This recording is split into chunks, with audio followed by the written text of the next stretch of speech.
Hi friends, இப்போ நம்ம சக்திவேல் பார்க்க போகிற சக்திவேலில் வந்துட்டு உட்காந்த மனுஷனை இப்படி எழுப்புறீங்களே, உங்களுக்கே நியாயமாக தெரியலையாமா அப்படிங்கிற மாதிரி இருக்குது. என்னன்னு பார்க்குறீங்களா, நம்ம சக்தியும் வேலைன்னு அழகாக ஜோடிப்புறா மாதிரி உட்காந்துருந்தாங்க. இந்த ஜோடிப்புறாவில் ஒரு புறாவை பிரிச்சிட்டியேமா அப்படின்னு சொல்லி கேள்வி கேட்க தோணுது நம்ம ஊசி பட்டாசை பார்த்து.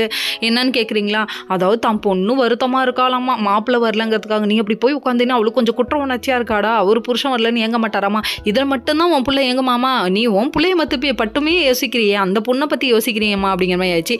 இன்னொரு பக்கம் நம்ம சேரணி இதை பற்றிலாம் எந்த கவலையும் இல்லை. நம்ம கௌரி கூப்பிட்டாங்கன்னு கிளம்பிட்டாங்க. அங்கே போனால் கௌரி டபக்குன்னு சாஞ்சிருச்சு. ஐயோ என்னப்பா பண்ணுற, ஐயோ no no no no touching, நவுந்து நில்லு அப்படிங்கிற மாதிரி ஆயிடுச்சு. அதுக்கப்புறம் நிற்க வச்சு என்னாச்சுமான்னு சொல்லி கேள்வி கேட்க, நேற்று நைட்டு சண்டை முத்தி போச்சுப்பா, என்னை விட்டு வெளியே அனுப்பிட்டான்ப்பா அப்படிங்கிறாங்க.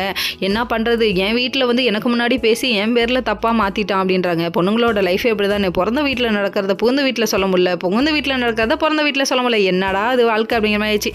அதுக்கப்புறம் வந்துட்டு சரி நான் சாப்பிட்டு 2 நாள் ஆகுது சேரா அப்படின்னு சொல்கிறாங்க. நோ மோர் எமோஷன்ஸ் அப்படின்னு சொல்லிட்டு சரி வா நான் கூட்டு போய் சாப்பாடு வாங்கி தரேன்னு ஒரு வழியாக வாங்கி கொடுத்து அதுக்கப்புறம் கையில் அமௌண்ட் எல்லாம் கொடுத்துட்டாங்க. ஃபங்க்ஷனுக்கு போப்பான்னு சொல்லிட்டு கிளப்பி விட்டா இவர் வர லேட்டாக்குறாரு. இங்கே ஒரு பக்கம் வந்துட்டு வெறுப்பில் உட்காந்துருக்காங்க நம்ம மீனாள். நீ வந்துட்டு என்ன நடந்தாலும் பரவாயில்ல, நான் வந்துட்டு வேலைன்னு உட்கார விட மாட்டேன்டி அப்படின்னு சொல்லிட்டு கிளப்பி விட்டாங்க. அது மட்டும் இல்லைங்க, இன்னொரு அடிதடி வேலைக்கு அனுப்பி விட்றாங்க. எப்போ அந்த நாள் கூடவாடா அனுப்பி விடுவேன், சிக்கல் சிவபதிக்கு என்ன ஒரு எண்ணம் அப்படிங்கிற மாதிரி இருக்குது. சிறந்தது ஒரு குடும்பம் அப்படின்னு சொல்லிட்டு இவங்களுக்கே அவார்டு கொடுக்கணும் போல.